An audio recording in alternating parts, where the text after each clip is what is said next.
Hi, everyone. So, me, along with every other gay on this planet, is going to be talking about you know what it is Lady Gaga, her new single, Stupid Love.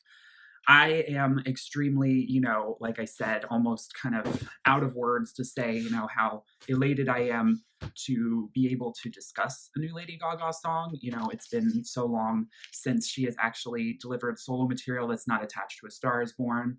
But ultimately, I mean, it's been a long time since she's really served what I would consider a Gaga single with a capital G, or maybe even the second G capitalized as well. We're looking back to 2013 with Applause here, so nearly 7 years ago. So a lot has changed in pop music since she went the art pop era, and I've seen a lot of reviews, kind of take the time to summarize the long and winding path that Lady Gaga has taken as a pop star in, the relatively early years of her career. The more unexpected twists and turns that I don't think any of us at the beginning of this past decade expected her to take. And yet, I will reflect and say that it's been quite unpredictable. And that's always been something that has been a hallmark of Lady Gaga and her career, which we should come to expect. But, people are saying that it's so unpredictable that Lady Gaga is coming back with, such a disco 80s infused pop banger. Honestly, it feels so long overdue for her that it doesn't actually feel that unpredictable. If anything, this is Lady Gaga at somewhat her most predictable that she has been in the last like 8 or so years. Because even art pop, no one really expected it to go quite the direction that it went. And so we're really harkening back to Born This Way, which, of course, if anyone can point to direct references or, inspirations, this song Stupid Love is calling and harkening much more back to, the Born This Way record, especially songs like Fashion of His Love. And of course, what made that record so, what its sound was, of course, the 80s four on the floor disco style. That was, the 80s synth pop that was just really being called upon to fill out a lot of that record. And now we are getting so much of that on Stupid Love. We've got that really quick, get your heart rate up, pounding synth work coming into a bombastic chorus with electronic production kind of warping and twisting everything around and on itself, which is something that's very staple of Blood Pop's production. Blood Pop, yes, was a producer on this track along with several others, and a lot of people were wondering when that Blood Pop Lady Gaga song was going to come out. For years, I had seen that on Twitter. Now, of course, not who would I be to not discuss the leak that, of course, happened like almost a month ago. This song, pretty much the studio version, leaked online, and Lady Gaga didn't say a single thing about the leak. Everyone said that, we were all kind of assuming this was the lead single, that she should push up the release date of it. She did that when Applause leaked back in 2013, and other artists have done that to sort of capitalize off of the success that they're losing by prolonging a release. And I will say that, only Lady Gaga could possibly still have an iota of success with a song that has already leaked a month ago that she's only now officially putting out the studio version for as a radio single. We have to rely entirely on the devotion of all of the gays in the world, particularly her little monsters, because she just has she has her claws wrapped around the LGBT community, her, Hall Slabs beauty product claws, as you know, because she's very well manicured these days, and she is basically a beauty guru, which is, again, a route none of us, I think, saw her taking at this juncture in her career, even though it wouldn't have been quite so surprising for her to do the beauty guru thing back in, like, 2010, back when she was, like, the it girl of pop music. And she wore a whole lot more makeup that was more stylized and more, of a persona than, she is now, where she's a lot more laid back. She isn't so much of this character so much these days. But as if any of the visuals for this album and for this single are alluding to, there is a really good, feeling of her finally kind of diving back into stylized caricatures, really diving back into artistic personas and understanding and moving through the album cycle that way. Something that she really didn't do with Joanne. And of course, A Star is Born was about, the stripped back alter ego character, the fictional character finding her footing in the singer-songwriter world.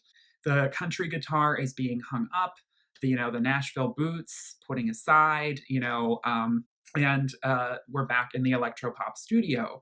Now, the music video that we get for this song is quite bizarre. It's a little bit, Britney Spears meets Grimes meets Power Rangers. I'm not entirely sure what all of the symbols mean because we don't know a whole lot about LG6, although it is heavily, heavily speculated, and I would argue it's pretty much guaranteed certainty that this album will be titled Chromatica, as we see that logo pasted all over the single artwork. We see it at the end of the video. We see it in a tweet of hers recently. Chromatica is basically a word, a fancy word of basically describing every color and all the shades of the colors, the chroma spectrum. So this album could be, as many people have speculated, kind of a song per color or song per color shade. If there are like 12 shades, there's way more than that, but in a basic traditional color wheel. I'm here for that concept. I think it's a brilliant reinvention of the album as art concept, which is something that Joanne certainly wasn't, even though there was a huge concept around that record. It was about her aunt and it was about her family and about the struggles that families pass on to one another, picking you up by your bootstraps and, taking inspiration from your ancestors, along with so many other things. But it was, more traditional in its inspirations, whereas art pop was this very kind of, Art Nouveau experiment. And so with Chromatica, I assume we are going to get something quite similar, but yet also very different. As far as Stupid Love as itself is concerned, I don't have too much more to say that hasn't already been said before. Like I said, I had heard the leak a month ago, but I didn't listen to it again because I felt bad. And also, to be completely honest with you, the song itself is great. I don't have any qualms with it, but it's not necessarily a song. Maybe it's just because I'm so into Eurovision right now. I'm honestly just finding myself listening to a lot of other stuff. Stupid Love feels like a great appetite teaser, though, for what's to come. It's a bit, short and a bit kind of simplistic with the melody and also with the lyrics, freak out, come on now. It's a bit of a simplistic vocal approach that she's taking with the lyrics, but there's definitely some amazing, I love when she does the riffs on the pre-chorus, which I think is my favorite part of the song because it really takes a moment to stretch out the elastic beat that we're pounding through with the song and give it some space to grow into its own before it, crashes back down into the EDM shouty breakdown, which is my least favorite part of it, but it's still innocent enough and quick enough that it gets through its electropop manicness in a, succinct and quick way that I find it, not to overstay its welcome. I am grateful to say that this is not a Perfect Illusion scenario. This is not a song that is turning me off. And I do not think this is a song that over time I'm going to hate more and more. Because Perfect Illusion, when I first heard it, I think the appeal of it being a new Gaga song and the appeal of the direction she was going made me kind of hold the blinders over my eyes a little bit. And I didn't fully understand just how much I do not like that song. But in years past, I have fully realized how that song is just like scratched from Joanne, in my opinion, scratched from her discography. I am so sorry, Lady Gaga fans, if you are offended by that. Remember, it is just my opinion. But I have to state the obvious for me, and that is that I do not think Perfect Illusion was a good lead single choice for that era. I do not think Perfect Illusion was a good song to make in general. I think it's just all in all, it's painful to listen to. There's just not a lot going on with that song except her, yowling, screaming in the microphone with key changes. So all of that being said, obviously I'm assuming there's going to be a little bit more blood pop on this record. So the whole album is itself, in terms of the producers we're getting, we don't know so much. All we do know is that DJ White Shadow is not going to be on this record. Something was confirmed that kind of pointed that out. People are still speculating about so many others. I mean, people think Grimes might be on this album, which I would definitely love to see. Not just in production, but on vocals.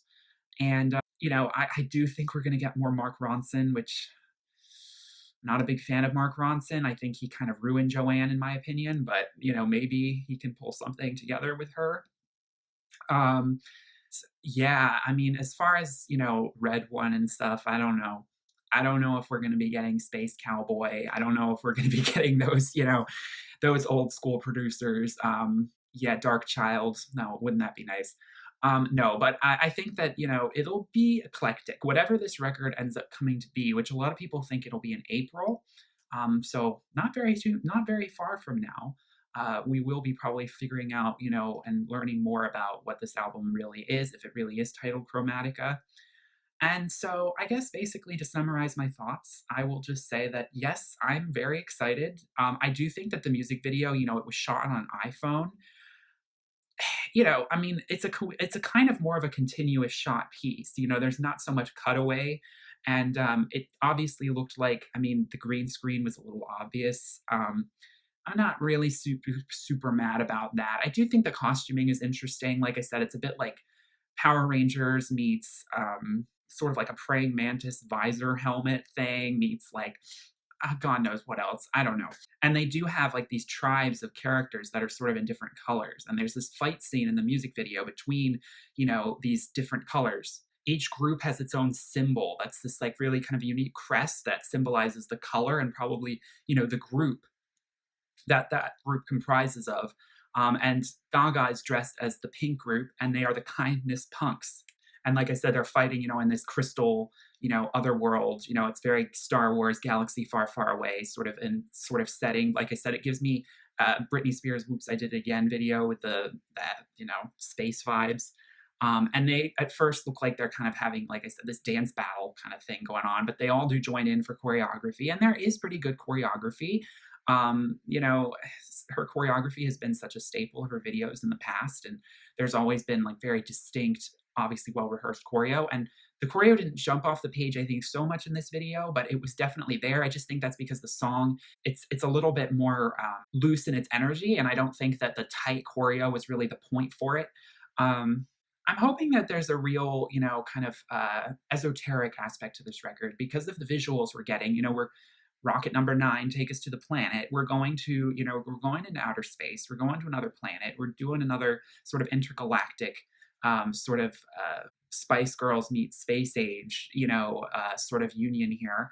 And I think that with the concept, there's just so many ideas that already jump off the page, I think. And I think that, if she really played her cards right and really put on the artistic Gaga wig or cap or whatever you want to call it to be like much more abstract and meaningful with like very sort of I'd be a little bit more back into the shocking and the shock and awe category, though it doesn't have to be distasteful. Because I do think aesthetics will be pretty strong on this record, just like they were on Art Pop.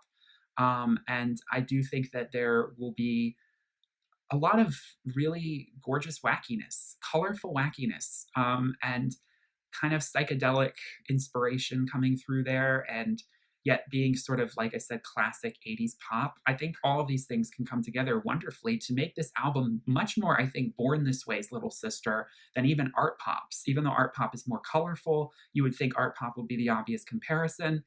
So far, with what we've heard musically, this album is going more in the direction of Born This Way. I've heard some people talk about, the beat sounding very similar to Open Your Heart by Madonna. And yes, the problem with when you do very kind of traditional 4 on the floor disco 80s synth pop is it starts to sound very similar to other 80s songs.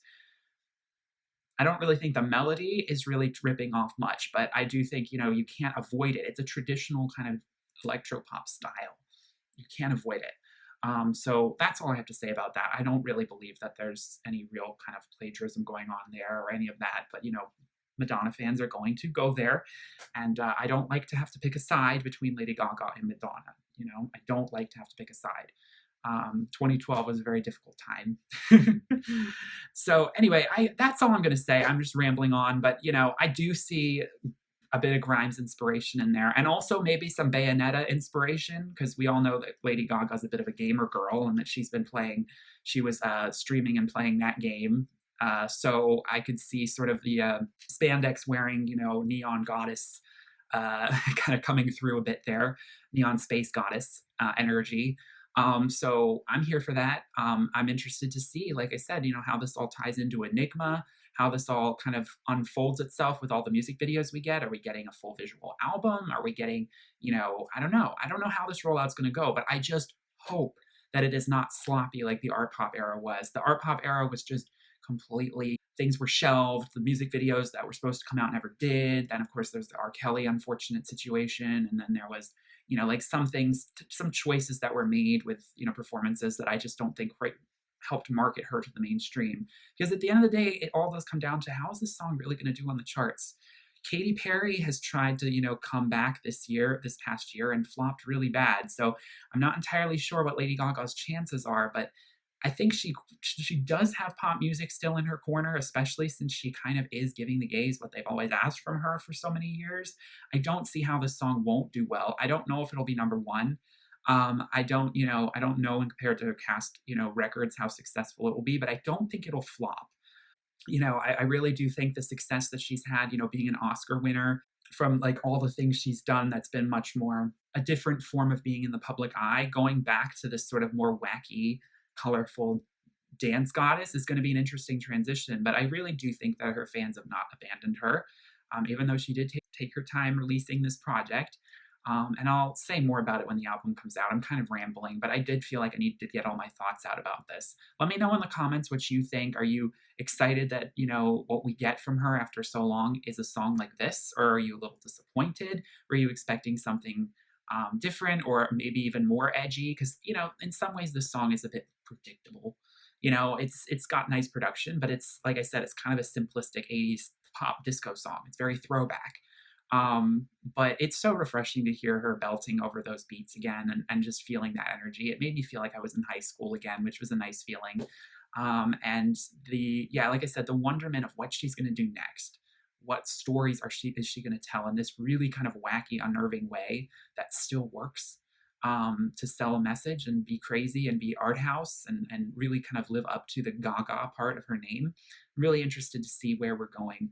And it's nice to see that this isn't such a tame ride this time around for her. So thank you all so much for watching. Please give this video a like if you enjoyed, and subscribe for more content from this channel. And I will see you all in my next video. Pause up, little monsters. Because we're all Kate Blanchett meme, right? We all need to assemble. Anyway, it's a little cringy for me. It's like, oh my God, you're a gay who loves Lady Gaga. Be more original. Be more original, Arthur. But this is what my content is. Oh well, my content is Gaga and Eurovision right now. Yeah, that's what it is. Anyway, hope you have a wonderful, blessed day. Peace, love, and light. Bye.